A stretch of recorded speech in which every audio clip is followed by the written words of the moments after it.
जोंना मोनथाम मोनब्रै एकर्ड जालांबाबो जोंनि आउट अफ BTC नि बर'फोरनि जेंनाया जोबा आरो जोबनायबो नङा। स्कुलनि जेंना, टिचारनि जेंना फारसेनिफ्राय ना दिनै सानजाहा मोनसे स्कुलाव टिचारानो गैया। चिरांनिफ्राय सासे थांदोंमोन, बिबो सिबाय फैबाय। गोजानाव बेसेबांथो मा क्लास खालामनाय, हाजार हक गावनि बिसि फिसा गथ' गथायफोरखौ गोसोखांगोन ना, ओंखायनो बिथाङाबो हजोंनिफ्राय फैबाय। दा जियानो जाया मानो जोंनि बर'नि गेजेराव गोबां दैदेनगिरिफोर दं आरो लिडारफोरबो दं। साननो हनाय माने A to Z मोजाङै गोजोन थान्दा मेलेमजों साननो हानाय बर'नि दैदेनगिरिफोर दं। बिथांमोनाबो आसाम गभर्नमेन्टखौ जुदि मोजाङै प्रेसार होयोब्ला, मोजाङै जुदि नारसिनोब्ला बे बर' स्कुलफ्राबो बर' स्कुलफ्रावबो मोजाङैनो टिचारफोरखौ दैथायहरनो हायो। नाथाय दा जोंनि आउट अफ BTC नि जेसेबां LP स्कुलफोर दङना, बेफोरबायदियावहाय जोंनि बर' टिचारफ्रा गोबां स्कुलावनो गोबां खम जानानै दङ। थ' जों मोनसे स्कुलनि जेंनाखौ खोनासंनानै लानि। बिबो सोर बुंदों? फरायसा आफादनि माखासे दैदेनगिरिफोर। फैदो जों खोनासंनानै लानि। बे समावहाय खोब दुखुनांथाव बाथ्रा, मानिपुर गुदि फरायसालिनि जिखिनि जेंना, बे जेंनानि सायावहाय जोङो फरायसालि सामलाय आफादजों लोगोसे जों दुलाराय बर' फरायसा आफाद, जोङो BOनिसिम जों मोनसे खावलायदोंमोन। बे खावलायनाय लेखायै बिथाङा 20 साननि थाखाय फोरोंगिरि हरदोंमोन। बे 20 सानाबो बारलांबाय।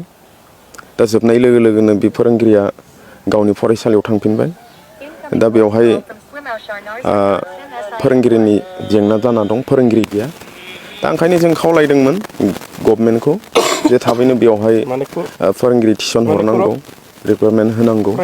बे खोथाखौ लानानै जों जोंनि जिल्ला आफादनिसिमबो जोङो मेसेज होदों, मिरुनिसिमबो जों मेसेज दैथायहरबाय थादोंमोन।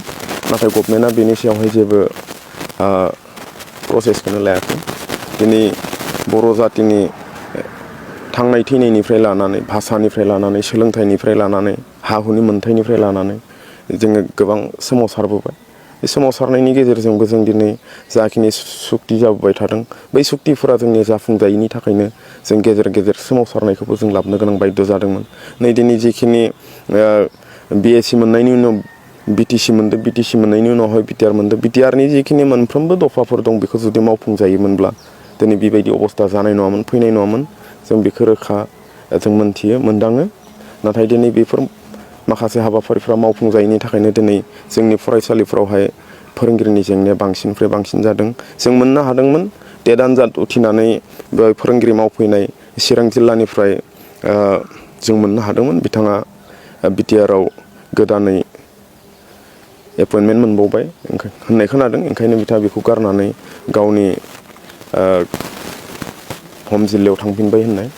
दा बेयाव फोरोंगिरिनि जेंना, फरायसा फरायसुलिफ्रा दिनै बेहाय गोबां दङ। नोंथांमोना नुगोन, निउस मिडियानि गेजेरजोंबो नुगोन, दिनै गासैनि गेजेरजोंबो नुगोन, मोनथिगोन, खौरां बिजोंनि गेजेरजोंबो।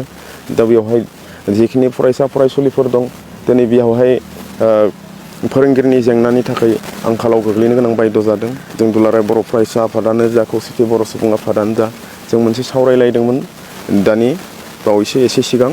दा जों बे हाबाफारिफोरखौ जों माबायदि खालामनो, जों गोनांथि जायोब्ला जों दिनै राजा लामायावबो जोङो ओंखारनो गोनां बायध' जागोन। बिदि माखासे जों गोबां खोथाखौ सावरायनो गोनां बायध' जादों।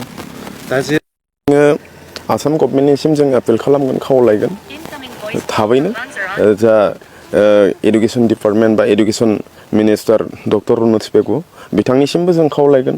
गोनांथि जायोब्ला जों गासै गथ'फोरखौनो लानानै बिथांनि न'सिम बा बिथांनि न'आवनो जोङो लानानै जों धरना हैनोबो गोनां बायध' जागोन।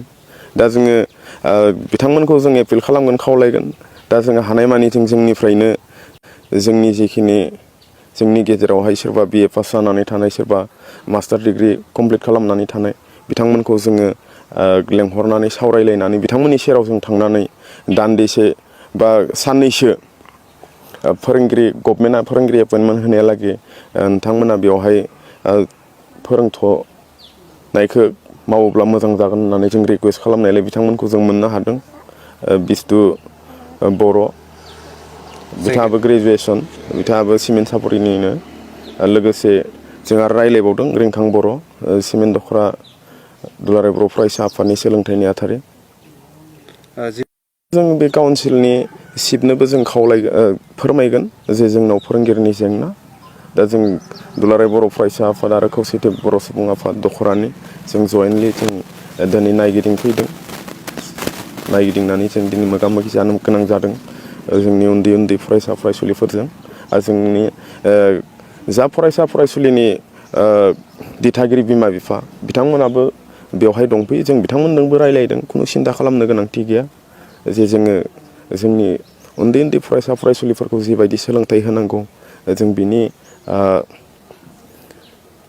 हाबाफारिखौ जों लागोन, जों रुजुनगोन हानायखिनि जे जों जोंनिफ्रायनो जि एसे एनै हायो जोङो माखासे जोंनि दख'रानि सिङावहाय थानाय माखासे वेलजारफोरबो दं। जों बिदिनो थाइसे थाइनै खांनानैब्लाबो माबा मोनसे फोरोंनायनि जिखिनि दान बान्था जों बेखौबो होनायनि जों मोनसे प्रसेस बा सावरायदों। आरो जोङो खावलायगोन काउन्सिलखौबो जों फोरमायगोन जे बेवहाय मायाबा मोनसे ग्रान्ट इन एड एसे होनो हायो नामा फोरोंगिरिफोरनो, बेखौबो जों चिफ सारजों थांनानै रायज्लायगोन, फोरमायगोन। थिग बेफोरबायदि जोङो जोंनि दिथागिरि बिमा बिफाखौबो जों बेफोरबायदि बुजायदों। ओंखायनो सोलोंथाइ होनायाव बा सोलोंथाइ लानायाव गथ'फ्रा जेबो उसुबिदा जानाय नङा बेखिनिखौ जों फोरमायदों। जिखिनि गभमेन्टनि फारसे जों प्रेसार होनांगौ जों बेखौ होबायानो दंखायो। गाबोन समफोरनि गेजेरावहाय जोङो स्पेसियेलि डक्टर रुनुस पेगुखौ जों लोगो हमनायनि मोनसे थांखि लादों आरो MLA खौबो लोगो हमनायनि थांखि लादों। बे थांखि बायदियै जों जाफुंसारगोन बेखौ मिजिंथिनाय दं आरोखि।